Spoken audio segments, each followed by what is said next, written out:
மீனராசி என்பர்களே, மீனராசியை பொறுத்த வரைக்கும் நிறைய பேருக்கு வாழ்க்கையை கொடுத்து இவங்களோட வாழ்க்கையை இழந்தவங்களாக தான் இருப்பாங்க. நிறைய பேருக்கு வாழ்க்கையை கொடுத்து இழந்தவங்கன்னு சொல்கிறத விட இவங்களோட குடும்பத்துக்காக வாழ்கிறவங்க அப்படின்னு சொல்லலாம். நண்பர்களுக்காக அதிகமாக உயிரையே கொடுக்கக்கூடிய அளவுக்கு ஒரு உன்னதமான பிறப்பு இந்த மீனராசியில் இருக்கிறவங்க. இந்த மீனராசியில் பொறுத்த வரைக்கும் குணாதிசயம் அப்படின்னா அன்பை அளவில்லாமல் காட்டுவாங்க. எவ்வளோ அன்பு காட்டினாலும் அதற்கு ஈடாக இவங்க எதையும் எதிர்பார்க்க மாட்டாங்க. அவன் எப்படி தான்ப்பா இருந்தால் என்ன, நாம் இப்படி தான் அப்படிங்கிற மாதிரி அவங்க வந்து அன்பு காட்டுவாங்க. இந்த மாதிரி இருக்கக்கூடிய மீனராசிக்காரர்களை எளிதில் எல்லாத்தையும் ஏமாற்றிடுவாங்க.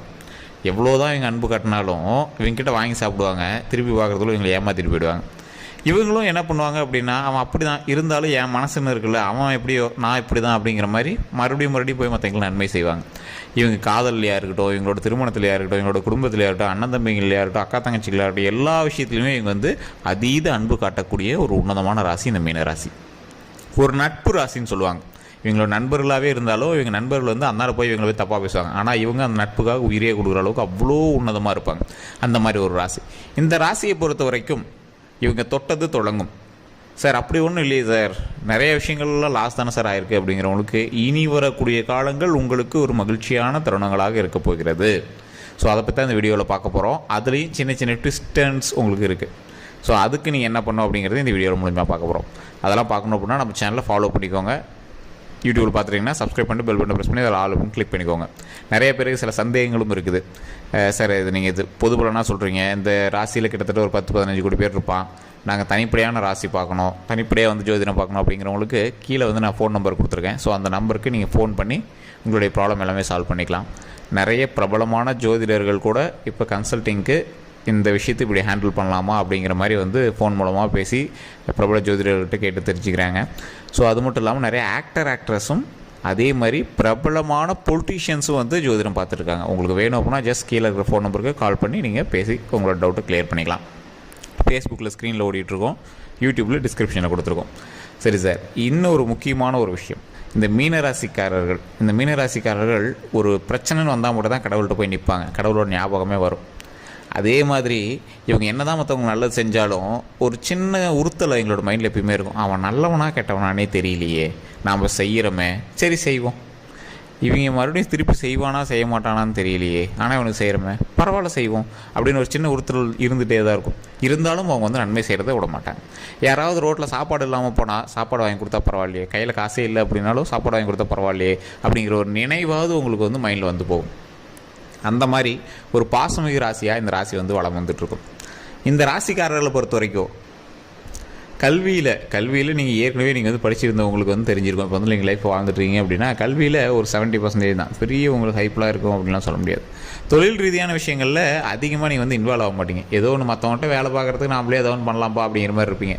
ஒரு சிலர் ஏதோ ஒன்று நாம் பட்டு நம்ம லைஃப் ஓட்டினா சரி அப்படிங்கிற மாதிரி ஒரு வேலைக்கு போயிட்டு குறிப்பிட்ட சம்பளத்தில் மட்டும் வாழ்ந்துகிட்டே இருப்பாங்க. இதில் குறிப்பிட்ட ஒரு 10% பேருக்கு மட்டும் சுக்கிரனுடைய ஆதிக்கம் ஓரளவுக்கு இருக்கும்போது, அதே மாதிரி தசாபுத்தியினுடைய லக்கினமும் தசாபுத்தியும் சேர்ந்து உங்களுக்கு ஒட்டுக்காக வேலை செய்யும்போது குறிப்பிட்ட இடத்துல ஒரு ஹைப்பான இடத்துல இருப்பாங்க. ஆர்டரிங் போஸ்ட், நீங்கள் மேலே இருக்கிற ஒரு பதவியில் இருப்பீங்க, உங்களுக்கு கீழே ஒரு 10-20 பேராவது மினிமம் இருக்கிற மாதிரி ஒரு ஆர்டரிங் போஸ்ட்டில் நீங்கள் வந்திருப்பீங்க. அது மிகப்பெரிய நன்மை தரக்கூடிய ஒரு இடமாகவும் இருக்கும். அந்த இடங்களில் இருக்கிறவங்களுக்கு இப்போது ப்ரமோஷன்ஸ் வருவதற்கான வாய்ப்புகள் அதிகம், அடுத்த ஸ்டேஜுக்கு வரதுக்கான வாய்ப்புகள் அதிகமாகவே இருக்குது. சரியில்லை சார், ஓரளவுக்கு நார்மல் வேலையாக தான் இருக்கும், இப்போ ஒரு தொழில் தான் பண்ணிகிட்ருக்கோம், உங்களுக்குமே அடுத்த ஸ்டேஜ், உங்களுக்கு வந்து அடுத்த ஸ்டேஜ்னால் என்ன, இப்போ நீங்கள் ஓரளவுக்கு ஒரு டீமில் ஒரு பர்சனாக இருக்கீங்க, டீம் லீடு அந்த மாதிரி வரதுக்கான வாய்ப்புகள் இருக்குது. தொழில் பண்ணிகிட்ருக்கீங்க, இன்னொரு பிரான்ச் தொழில் பண்ணிகிட்ருக்கீங்க, கடன் இருக்குது, அந்த கடனை அடைக்கிறீங்க, அந்த மாதிரி ஏதோ ஒரு மாற்றங்கள் வருவதற்கான ஒரு நேரமும் இருக்குது. அது மட்டும் இல்லாமல் சார் நிறைய பேர் சொல்கிறாங்க இப்போ வந்து இந்த ராசிக்கு தான் வந்து ரொம்ப கடினமான ஒரு நேரம் அப்படின்லாம் சொல்கிறாங்களே சார், எப்படி சார் நாங்கள் இதெல்லாம் நம்புறது அப்படின்னு கேட்குறவங்களுக்கு தெளிவாக புரிஞ்சுக்குவாங்க. உங்களுக்கு கடினமான நேரம் அப்படிங்கிறது தசாபுத்தியை பொறுத்து உங்களுக்கு மாறும். ஓவராலாக உங்களுக்கு கடினமான நேரம் தான். உங்களுக்கு ஒரு வேளை அடிச்சிருந்தால் லக்கு உங்களுக்கு ஃபஸ்ட்டே வேறு லெவலில் ஒரு அதிர்ஷ்டமான அடிச்சிருக்கோம். இப்போ வந்து ஒரு ஸ்டெப்பு தான் மேலே ஏறுறீங்க, அந்த ஸ்டெப்லேயுமே சின்ன சின்ன ட்விஸ்ட் அண்ட் டேர்ன்ஸ் இருக்குது. என்ன சார் ட்விஸ்ட் அண்ட் டேர்ன்ஸ்? இந்த மீனராசியை பொறுத்த வரைக்கும் நார்மலாகவே உங்களுக்கு கண் திருஷ்டி அதிகம் சார். இந்த கண் திருஷ்டி அதிகம் அப்படிங்கிறவங்க ஏற்கனவே உங்களுடைய வளர்ச்சியை பார்த்து பொறாமப்பட்டு உங்களோட கண் திருஷ்டி அதிகமாக இருக்கலாம். நீங்கள் செய்யக்கூடிய தொழிலை பொறுத்து உங்களுக்கு கண் திருஷ்டி அதிகமாக இருக்கலாம். என்ன பண்ணுறனே தெரியல சார், கடன் அதிகமாக வாங்கிட்டேன், லைஃப்பை எப்படி ஓட்ட போகிறனே தெரில அப்படிங்கிறவங்க நிறைய பேர் இருப்பீங்க. கல்வி சம்மந்தப்பட்டமான விஷயத்தில் நிறைய வளர்ச்சிகள் இருக்குது, நில சம்மந்தப்பட்டமான விஷயத்தில் நிறைய வளர்ச்சிகள் இருக்குது, தொழில் சம்மந்தப்பட்ட தொழிலில் நீங்கள் இன்வெஸ்ட்மெண்ட் வந்து கம்மியாக போட்டிருக்கிற தொழிலில் அதிகமான வளர்ச்சிகள் இருக்குது. அப்படிங்கிற பட்சத்தில் உங்களுக்கு இனிமேல் வந்து பேக் அடிக்கிற வாய்ப்புகள் கொஞ்சம் கம்மி தான் சார். இருந்தாலும் நீங்கள் வந்து 0க்கு போக மாட்டீங்க. ஒரு 70க்கு போகிறீங்கன்னா மறுபடியும் 50க்கு வந்துட்டு போவீங்க. ஒரு இன்கம் உங்களுக்கு மாதம் 70,000 ரூபா வருது அப்படின்னா 50,000த்துக்கு வந்துட்டு போவீங்க. ஸோ அந்த மாதிரி ஒரு சின்ன இறக்கம், ஏற்ற இறக்கங்கள் இருக்கிற ஒரு லைஃப்பை தான் வந்து ஒரு குறிப்பிட்ட நாட்களுக்கு நீங்கள் வந்து வாழ நேரிடும். அதுவே நீங்கள் வந்து அடுத்த ஸ்டேஜ் போகிறவங்க அப்படின்னு சொல்லி பார்த்தீங்களா, 70,000 வாங்கிட்டு இருந்தோம் 90,000 தொட்டுட்டு வருவான். தொட்டுட்டு மறுபடியும் கீழே இறங்கிட்டு தான் மேலே ஏறுவீங்க. அது பெரிய இறக்கம்லாம் இருக்காது, ஆனால் அது உங்களுக்கு பெரிய வலியாகவும் இருக்காது, உங்களுக்கு அது குறிப்பிடத்தக்க ஒரு விஷயமாக கருதப்படும். அதே மாதிரி உடல் ஆரோக்கியத்தில் கவனம் ரொம்பவே தேவை. தூக்கமின்மையினால் அவதிப்படுறவங்களா இருந்தீங்கன்னா தூக்கமின்மை வந்து அதை கொஞ்சம் சரி பண்ணிக்கோங்க. அதுக்கு தகுந்தாற் போல் உங்களை லைஃப் ஸ்டைல் மாடிஃபிகேஷன் பண்ணிக்கோங்க. அதே மாதிரி உடல் ரீதியாக எந்த ஒரு விஷயம் இருந்தாலும் உடனே டாக்டர் பார்த்துடணும். ஜோதிடத்தை நம்பிட்டு அதில் நல்லா இருக்குன்னு சொல்லிட்டாங்க, அதனால் நம்ம டாக்டர்லாம் பார்க்க தேவையில்ல அப்படின்லாம் இருக்கக்கூடாது. உடல் ரீதியாக எந்த ஒரு வேறுபாடுகள் தெரிந்தாலும் உடனடியாக டாக்டர் கன்சல்ட் பண்ணி அதை வந்து சரி பண்ணிக்கணும். அதே மாதிரி நீங்கள் ஏதாவது லாங் ட்ரைவ் போகிறீங்க, வாகனங்களில் இது பண்ணுறீங்க, வாகனங்களில் ரொம்ப ரொம்ப கவனம் தேவை. இந்த ராசியை பொறுத்த வரைக்கும் தற்போதைய நிலைமையில் உடல் ரீதியான ஒரு விஷயங்கள், வாகன ரீதியான விஷயங்களில் ரொம்ப கவனம் தேவை.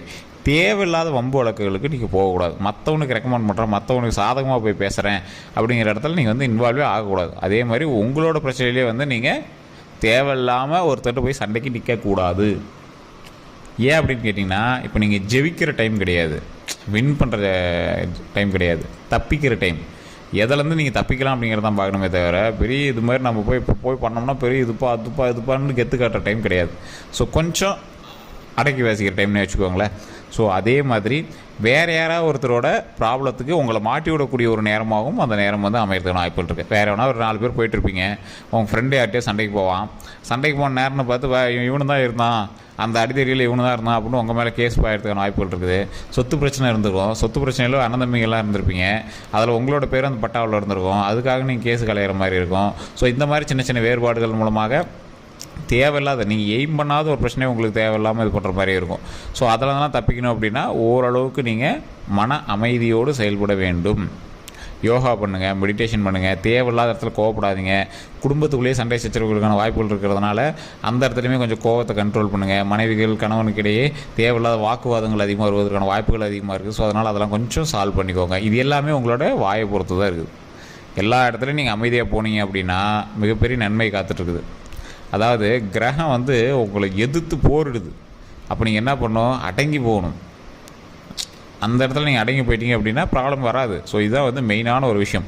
இந்த மாதிரி டைமில் நீங்கள் வணங்க வேண்டிய தெய்வம் அப்படின்னு பார்த்தீங்கன்னா விநாயகர் தான். வலம்புரி விநாயகர்னு சொல்லுவாங்க. வலம்புரி அப்படின்னா வலது பக்கம் அதோட தும்பிக்கை வந்து இருக்கும். சில கோயில்களில் இடது பக்கம் இருக்கும், சில கோயில்களில் வலது பக்கம் இருக்கும். அந்த வலது பக்கம் இருக்கக்கூடிய விநாயகனுடைய புகைப்படம் மொபைலில் கூட நீங்கள் டெவலப் பண்ணி வச்சு வணங்குங்க. ஓம் வலம்புரி விநாயகரை போற்றி, ஓம் வலம்புரி விநாயகரை போற்றி, ஓம் வலம்புரி விநாயகரை போற்றி அப்படின்னு கமெண்ட் செக்ஷனில் 3 டைம் பதிவிட்டுட்டு ஃப்ரீ டைமில் வீட்டில் இருக்கும்போது அந்த விநாயகனுடைய புகைப்படத்தை பார்த்து வேண்டிட்டு உங்களுக்கு என்ன வேணுமோ அந்த விஷயத்தை அடுத்தது தெளிவாக சொல்லுங்கள். குழப்பமாக சொல்லக்கூடாது. இது வேணுமோ அது வேணுமான்னு தெரிலன்னு சொல்லக்கூடாது. இது வேணும் அப்படிங்கிறது தெளிவாக மைண்டில் ஃபிக்ஸ் பண்ணிவிட்டு இறைவன்ட்ட வணங்குங்க. இதுதான் வந்து உங்களுக்கு மிகப்பெரிய ஒரு பரிகாரம் அப்படியே சொல்லலாம். ஓம் வலம்புரி விநாயகரை போற்றி, ஓம் வலம்புரி விநாயகரை போற்றி, ஓம் வலம்புரி விநாயகரை போற்றி.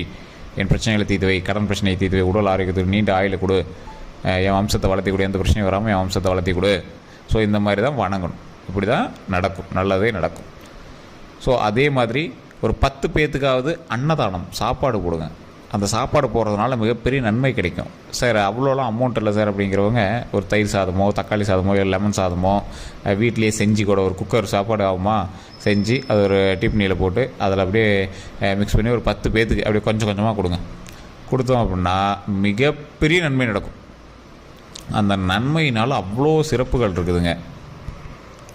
இந்த விஷயம் நிறைய பேருக்கு தெரியறதில்ல. இப்போ தெரியாதவங்க கண்டிப்பாக தெரிஞ்சுக்கோங்க. லைஃப்பில் வளருவதற்கு இறைபக்தி கண்டிப்பாக தேவை. இல்லை சார் இறைவனை வணங்காதவங்கன்னு வணங்குறாங்க அப்படின்னா அவங்களுக்கான தசாபுத்தியும் கிரக புத்தியும் அவங்களுக்கு தகுந்தாறு போல் சாதகமாக அமைஞ்சிருக்கு. யாருக்கு வந்து கிரகம் வந்து சாதகமாக அமையலையோ அவன் தான் இறைவனை வணங்குவான். இப்போ உங்களுக்கு நல்லா போயிட்டு இருந்தது, இப்போ ஓரளவு கொஞ்சம் ஸ்ட்ரகிள் ஆகுது, இப்போ நீங்கள் வணங்கணும் அப்படின்னு சொல்கிறாங்க பார்த்தீங்களா, அப்போ நீங்கள் வணங்கி தானே ஆகணும். ஸோ நல்ல கிரகத்தோட வலுவோடு இருக்கிறவங்க கூட குறிப்பிட்ட இடத்துல கண்டிப்பாக கடவுளை வணங்கியிருப்பாங்க, உங்களுக்கு தெரியல, அவ்வளோதான். ஸோ அப்படி வணங்காதவங்களை கூட கடவுள் வணங்க வைக்கும், அதுதான் வந்து ஆன்மீகம். ஸோ கண்டிப்பாக இந்த விஷயத்தை நீங்கள் மைண்டில் ஏற்றிட்டு தினம் அந்த வலம்புரி விநாயகர் வணங்க முடிஞ்ச ஒரு 10 பேருக்கு அன்னதானம் கொடுங்க. கண்டிப்பாக இந்த விஷயம் உங்களுக்கு மிகப்பெரிய நன்மையை கொடுக்கும். அதே மாதிரி நம்ம சேனலை சப்ஸ்கிரைப் பண்ணாமல் தான் சப்ஸ்கிரைப் பண்ணிக்கோங்க, பக்கத்தில் பெல் பட்டன் மறக்காம ப்ரெஸ் பண்ணிக்கோங்க. ஃபேஸ்புக் பார்த்தீங்கன்னா ஃபாலோ பண்ணிக்கோங்க. வேறு எந்த கருத்துக்கள் இருந்தாலும் கமெண்ட் செக்ஷனில் பற்றி விடுங்க. கான்டாக்ட் நம்பர் டீட்டெயில்ஸ் கொடுத்து ஜஸ்ட் ஃபோன் பண்ணி உங்களுடைய ப்ராப்ளத்தை சொல்லி சால்வ் பண்ணிக்கலாம். எல்லோருக்கும் நன்றி நண்பர்களே.